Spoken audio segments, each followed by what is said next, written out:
did.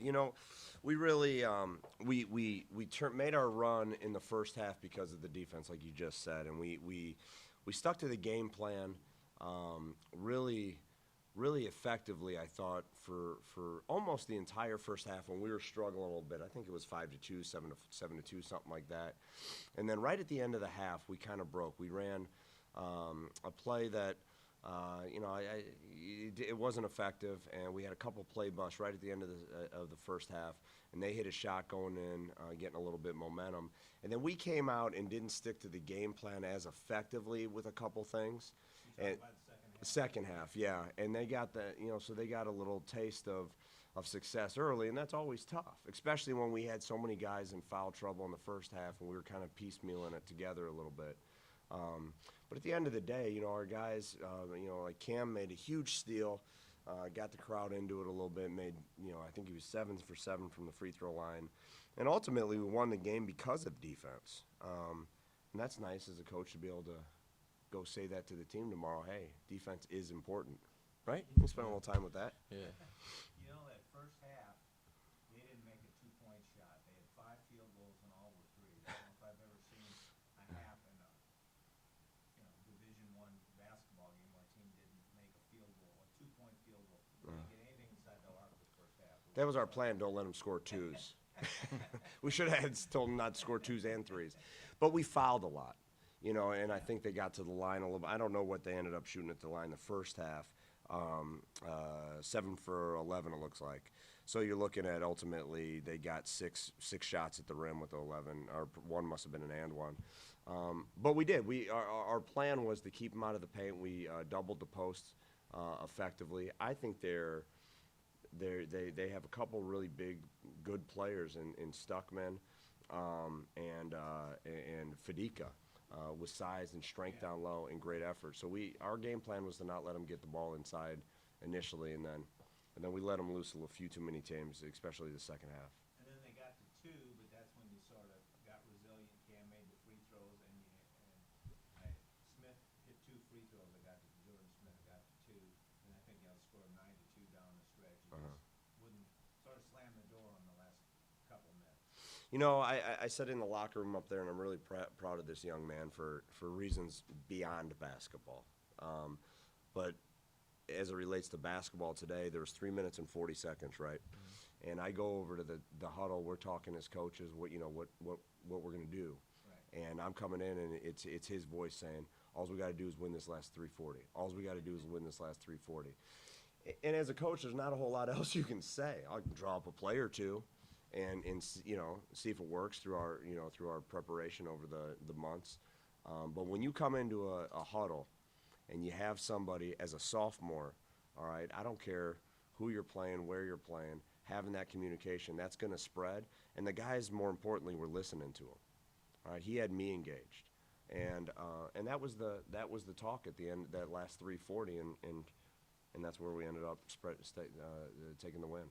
Brian, Cam sort of had a highlight reel that I was talking to him before you got in. He had the 4-point play, and he had the slam dunk and steal, and he had the 4 free throws. I mean, is he the kind of guy who can do that for you every night, do a lot of different things for you? Absolutely.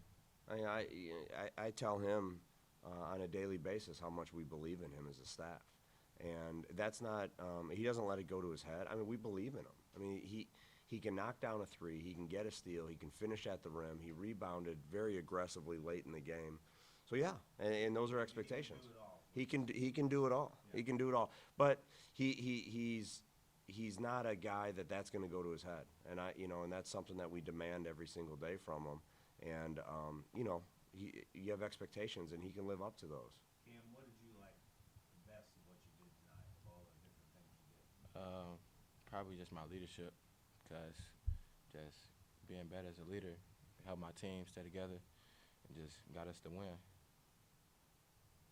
Had to feel good, though, getting that steal, didn't it? Yeah. What kind of aspirations or goals do you have for yourself this year and for the team? How good do you think you guys can be? I think we can win a lot.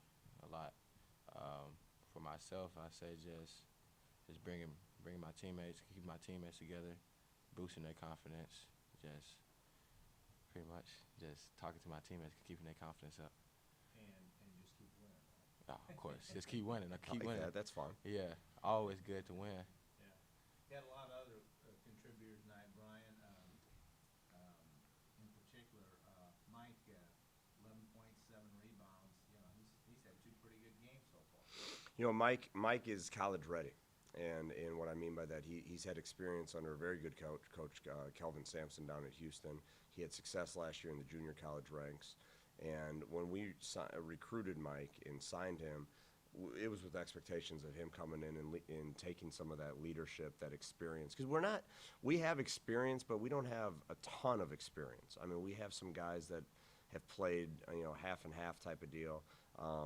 But he's really showing on a daily basis. This wasn't tonight for Mike.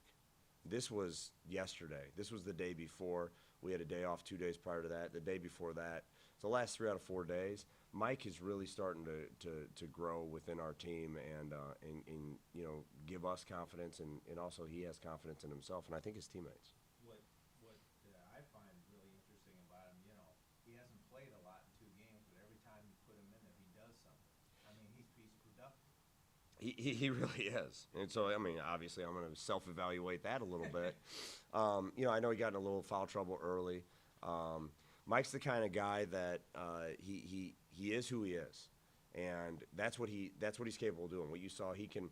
I don't think he made it 3 tonight. I'm not sure if he did. No, he was 0 for 1, but he's 5 for 8, 0 for 1 from the 3. He played within himself. He went and got a couple huge offensive rebounds, I thought, a couple of defensive rebounds. He guarded 3 or 4 different guys. He's versatile. He really is, and we just got to keep on having that versatility be consistent. Now you go to Iowa and then come home for Valpo. I mean, a lot of different type teams, different situations. What are you looking forward to? Just say the next 2 games. I'm looking forward to Iowa. I mean, that's what we as a coach, as cliche as it is, you have the next game on the schedule, and Iowa is a huge game for us. We believe in ourselves. We believe in one another. We believe in this team. We believe in our work ethic. So we want to put that work ethic and that preparation into Iowa. And then when we play Iowa on Friday night at 8 o'clock, about 10:30, we'll probably evaluate a little bit of Iowa, and then we'll move on to Valpo. Okay. Sounds good, guys. Thank you. Congratulations on the win, and I'm sure we'll win more. I appreciate it. Appreciate it. Thank you.